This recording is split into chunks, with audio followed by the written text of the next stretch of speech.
विश्व पुरुष आणि देशाचे आपले आदरणीय पंतप्रधान मोदी साहेब आज महाराष्ट्राच्या दौऱ्यावर आहेत आणि महाराष्ट्राच्या विकासाला एक फार मोठा हातभार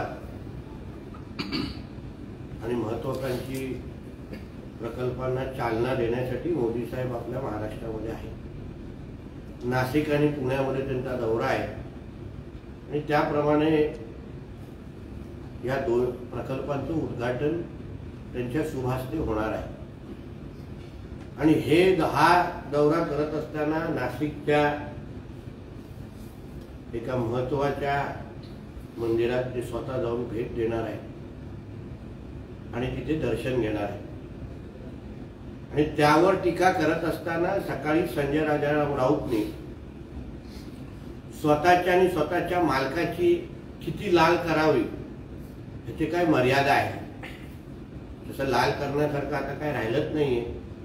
पण आम्ही त्या मंदिरात दर्शन घेण्यासाठी जातोय म्हणून मोदीजी त्या दर्शनासाठी जात आहेत, हे जो काही गैरसमज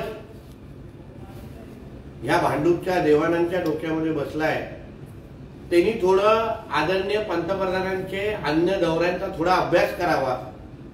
आदरणीय पंतप्रधान ज्या ज्या राज्यात, ज्या ज्या जिल्ह्यात, ज्या ज्या शहरात जातात त्या त्या शहरातल्या महत्त्वाच्या धार्मिक स्थळाला आवर्जून भेट देतात, आशीर्वाद घेतात, पूजा प्रार्थना करतात आणि मग त्या जिल्ह्यातून पुढे निघून जातात। आता नाशिकमध्ये आल्यानंतर अगर तिकडलं एक महत्त्वाचं धार्मिक स्थळ आहे तर त्या धार्मिक स्थळामध्ये जाऊन आशीर्वाद घेणं हे आमच्या हिंदुत्ववादी विचाराच्या पंतप्रधानांचा एक मुख्य उद्दिष्ट असल्यामुळे तेही काम त्या निमित्ताने ते करतायत। म्हणून आम्ही करतोय म्हणून पंतप्रधान करतायत। एवढा मोठा ना संजय राजाराम राऊत झालाय ना त्याचा मालक झालाय, म्हणून त्यावर उगाच वायफळ बडबड हे करू नये। दुसरा मुद्दा असा आहे की संजय राजाराम राऊत सकाळी बोलत असताना आमच्या आदरणीय देवेंद्र फडणवीसजींना वर परत बोलण्याची हिंमत केली। देवेंद्र फडणवीसजी हा महाराष्ट्राचा डाग आहे हे बोलण्याची हिंमत या तीनपाट माणसांनी आज सकाळी केली। संजय राजाराम राऊत हे महाराष्ट्रावर एक थुकलेलं पान आहे। तोंडातून जसं पान आपण थुकतो आणि ती थूक पुसतो, तो म्हणजे हा संजय राजाराम राऊत आहे। आमच्या देवेंद्रजींना सुपर्णिकाचे उपमा देण्याच्या अगोदर त्याच आमच्या देवेंद्र फडणवीसजींनी आज पवनपुत्र हनुमानाच्या रूपात जाऊन तुझ्या मालकाची पूर्ण लंका जाळून टाकलेली आहे आणि महाराष्ट्रामध्ये तुझ्या मालकाने जे 2019ला जी महाराष्ट्र विरोधी भूमिका घेतली ती भूमिका त्या सगळ्या गोष्टींचा जाळून आमच्या देवेंद्रजी फडणवीसांच्या चाणक्य नीतीमुळे परत एकदा आमच्या महाराष्ट्रामध्ये महायुतीच्या रूपेने रामराज्य तयार झालेला आहे, रामराज्य आलेला आहे। म्हणून पवनपुत्र हनुमानाच्या भूमिकेमध्ये असलेल्या देवेंद्रजींना ना तुम्ही त्यांच्या केसाला पण धक्का लावू शकत नाही, नाक कापण्याचा विषय तो दूरच, तुमच्या त्या नाशिकच्या शिबिरामध्ये तुझ्या मालकाची लंका कोणी जाळली? या दोन्ही अनिलनी जाळली ते तू जाळलीस? याबद्दल थोडा विचारमंथन करा। भारतीय जनता पक्ष आणि आमचे देवेंद्रजी असतील, आमचे पंतप्रधान यांच्या नावाने खडी फोडण्यापेक्षा तुझ्या मालकाच्या मातोश्री घरात जे काल 2 दिवसापासून जे महाभारत सुरू आहे एक दुसऱ्याचे कपडे फाडले जात आहेत, बॉक्सिंग मॅच सुरू आहे, त्याबद्दल थोडी माहिती दे। आणि दुसऱ्या बाजूला तेजस ठाकरेच्या लॉन्चिंगच्या नावाने हाच शकुनी मामा तेजस आणि आदित्य ठाकरेमध्ये जे काय भांडणं लावतोय त्याही बद्दल थोडा तुमच्या नाशिकच्या शिबिरामध्ये चर्चा होऊन दे, जेणेकरून तुझ्या मालकाची जी उरली सुरली लंका राहिली आहे ना ती तुझ्यासारखेच नालायकांमुळे जळते, त्याही बद्दल तुझ्या या शिबिरामध्ये चर्चा कर, विचार मंथन कर आणि मगच भारतीय जनता पक्ष आणि आमच्या देवेंद्रजींवर टीका करण्याची हिंमत कर। धन्यवाद साहेबच पंतप्रधान महाराष्ट्राच्या दौऱ्यावर आहेत आणि या दरम्यान असं म्हटलं जाते, संजय राऊत असं म्हणतायत की आदित्य ठाकरे यांनी वारंवार प्रश्न विचारले होते, एखादा प्रकल्प पूर्ण झाल्यावर वेळेत त्याचे उद्घाटन झाले पाहिजे, निवडणुकीच्या तोंडावर उद्घाटन करणे आणि त्यासाठी पंतप्रधानांची वाट बघत बसणे हे लोकहिताला धरून नाही। असं आहे की ज्या आदित्य ठाकरे आज आमच्या पंतप्रधानांच्या दौऱ्यावर प्रश्न विचारतायत तेच आदित्य ठाकरे कितींदा आमच्या पक्षश्रेष्ठींना भेटण्यासाठी पायगाड्या घालतायत, कितींदा दिल्लीला वाऱ्या करतायत, याबद्दल थोडी माहिती आदित्य ठाकरेंनी पण आता महाराष्ट्राला द्यावी। एका बाजूला पंतप्रधानांच्या दौऱ्यावर टीका करायची, देवेंद्रजींवर टीका करायची आणि दुसऱ्या बाजूला भारतीय जनता पक्षाच्या पक्षश्रेष्ठीला पायगाड्या घालायच्या, त्या आम्हाला परत घ्या, आमची थोडी उरली सुरली वाचवा, हे कसं काय ह्या लोकांना जमतं? म्हणून परत एकदा सांगतो, उद्धव ठाकरेंनी आपल्या दोन्ही मुलांच्या डोक्यावर हात शपथ घेऊन महाराष्ट्राला सांगावं की त्यांनी भाजप बरोबर ते परत मैत्री करण्यासाठी पायगड्या घालतात की नाही, हे आव्हान मी उद्धव ठाकरेला आज परत एकदा करतोय। म्हणून भारतीय जनता पक्षाला टीका करून उगाच शिवसैनिकांची अजून धुळफेक करू नका, एवढंच मी त्या आदित्य ठाकरेला सांगेन। ते असंही म्हणतात की बाळासाहेब वाघ होते आणि आहेत तर तुम्ही महाराष्ट्राला लागलेला डाग आहेत असं फडणवीसांमध्ये। आमचे हिंदू हृदय सम्राट स्वर्गीय बाळासाहेब ठाकरे हे वाघच होते, पण उद्धव ठाकरे हा मांजर आहे आणि ते वारंवार जनतेला कळलेला आहे। म्हणून आम्हा लोकांना, आमच्या नेत्या लोकांना डाग बोलण्यापेक्षा तू महाराष्ट्रावर थुकलेलं पान आहेस हे संजय राजाराम राऊतला जेवढं लवकर कळेल हे त्यासाठी बरं आहे। दैनिक सामनावरचं 150 खटले दाखल झाले होते, त्यावेळी मी स्वतः सीबीआयच्या लखनौ कोर्टात गेलो होतो आणि माझ्यावर देखील गुन्हे दाखल। राम मंदिराच्या आंदोलनामध्ये हिंदू हृदय सम्राट बाळासाहेब ठाकरेंच्या केस मध्ये त्यांचं नाव होतं हे त्रिवर सत्य आहे, पण हा संजय राजाराम राऊत त्याच वर्षी लोकप्रभा सोडून सामन्यामध्ये आलेला, ना हा राजकारणाशी लेणं देणं होतं ना ह्याच्याशी शिवसेनेशी लेणं होतं, हा नुसतं एक पगारी नोकर होता। म्हणून पगारी नोकर म्हणून अगर तुला कोर्टात जायला लागलं ह्याचं कारण होत नाही की बाबा तुझा राम मंदिरामध्ये काहीतरी हातभार आहे।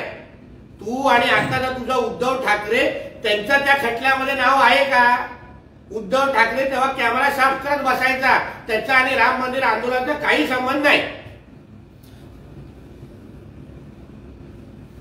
नाशिकमध्ये शिवसेनेचे जे अधिवेशन भरत आहे त्यासाठी श्रीकोपनचं नाक कापण्यासाठीच अधिवेशन भरलं जाते असं मी तुम्हाला तेच बोललो ना, नाक कापलं तर लांब लांब। आमच्या प्रभू राम पवनपुत्र हनुमानाच्या रूपांमध्ये आलेले आमच्या देवेंद्र फडणवीसजींनी ह्यांची जी लंका जाळली आहे ना, त्या कशी लंका आता वाचवता येईल पुढे जाऊन याबद्दल विचार मंथन तुमच्या त्या अधिवेशनामध्ये करा।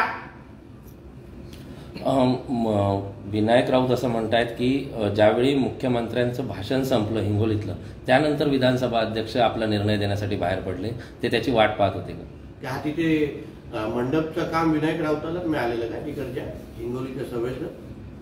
कारण अन्य वेळी तो मातोश्रीमध्ये चहा द्यायला असतो, आता कदाचित तिकडची नोकरी तिकडचा पगार मिळत नसल्यामुळे आता तंबू आणि मंडप लावण्याचं काम विनायक राऊतला मिळालं असेल, कारण का तसं पण आता तो 1 महिन्यापुरताच खासदार आहे, त्याच्यानंतर माझी लागणार आहे, म्हणून मंडप लावण्याची कंपनी स्थापन करावी मुलांच्या नावाने।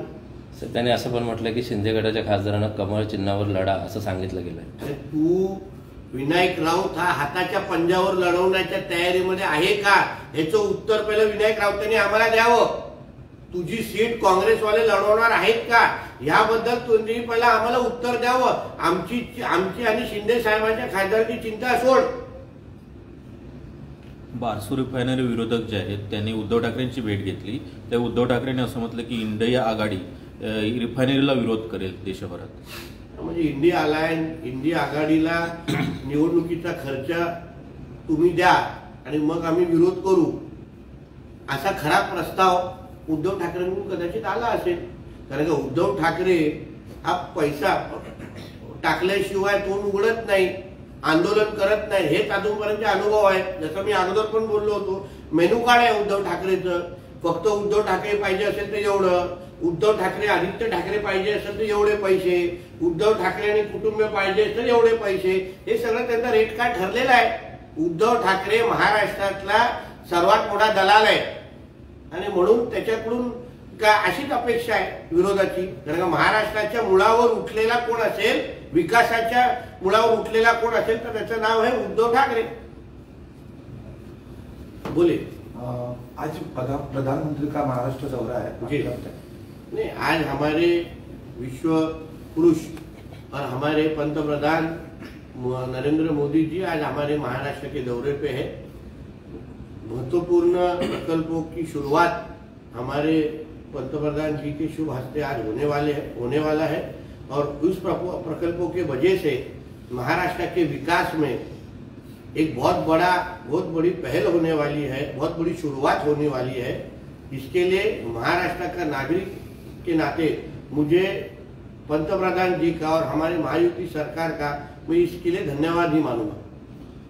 दूसरी बात, आज राउत ऐसे बोल रहे कि राम मंदिर के प्राण प्रतिष्ठान के दौरान हम नासिक जाएंगे और वहाँ पे प्रभु श्री राम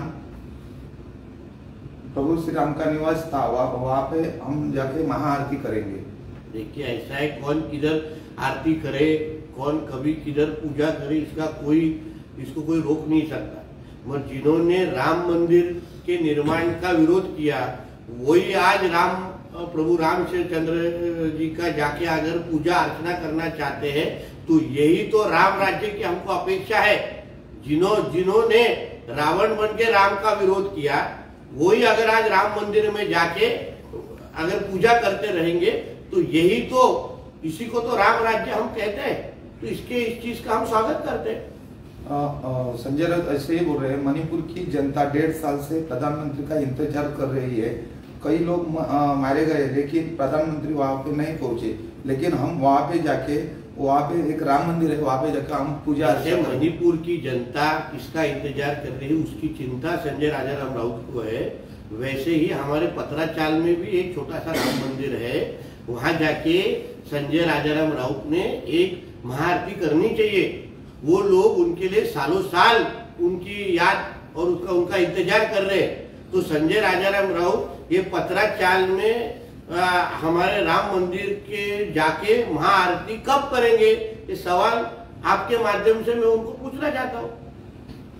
ऐसे भी बोल रहे धर्म के बारे में उनकी बात हम मानते हैं, लेकिन इस देश के आचार्य शंकराचार्य जी नाराज है. अयोध्या मंदिर बना अधूरा है इसके लिए. देखिए ऐसा है कि किसकी क्या नाराजगी है वो दूर करने का काम हमारे सभी हिंदू समाज एक मिलके जरूर करेगा. उसमें राजनीति लाने की कोई जरूरत नहीं है. इन लोगों को हिंदू समाज में फूट कैसी लानी है, इसके लिए ये संजय राजाराम राउत जैसे लोग कोशिश करते हैं. हम हिंदू समाज बन के हम साथ में हैं और उसी एकता का संदेश हम 22 तारीख को वापस एक बार देने वाले. साहेब, अंबादास दानवेने एक ट्विट केले मुख्यमंत्र्यांना. मुख्यमंत्री एकनाथ शिंदे ज्या महाराष्ट्रात आपण आणि आपल्या गटाचे 40 आमदार भाजपची पालखी धापा टाकत वाहत आहात, त्याच भाजपची महाराष्ट्रातील घराणेशाही एकदा बघा. 2019 साली महाराष्ट्रातील भाजपचे विधानसभेचे उमेदवार आणि त्यांचा कौटुंबिक राजकीय वारसा देतो आहे, पहा वाचा, कारण त्याचं उत्तर तुम्हाला द्यावे लागणार आहे. यापुढे देशाची यादी लागली तर सांगा, असं अंबादास दानवे म्हणाले. यादीत आपलं सुद्धा नाव आहे. घराणेशाही बद्दल कोणी बोलावं याला काही मर्यादा आहे. कसं आहे, ज्यांचा पक्ष जे आता संपलेला उबाटा नावाचा जे काही पक्ष आहे, जे नाव उद्धव ठाकरेंना अतिशय आवडतं असं आम्ही ऐकलंय, ते उबाटामध्ये घराणेशाही काय आहे पहिलं त्याबद्दल मातोश्रीमध्ये जाऊन अंबादास दानवेंनी चर्चा करावी आणि चर्चा केल्यानंतर त्यांचं विरोधी पक्षपद राहतंय का हे मलाही पाहायचं आहे. ना ढुंगणावर लाथ देऊन त्यांना तिथे पळवलं ना त्यांना, आणि मग अशा पद्धतीचे ट्विट करावे. देश विदेशातील प्रत्येक घडामोडींचे लाईव्ह अपडेट मिळवण्यासाठी आता साम टीव्हीच्या सर्व सोशल मीडिया प्लॅटफॉर्मला लाईक, फॉलो आणि सबस्क्राईब करा. तसंच सर्व नोटिफिकेशनसाठी बेल आयकॉन प्रेस करायला विसरू नका.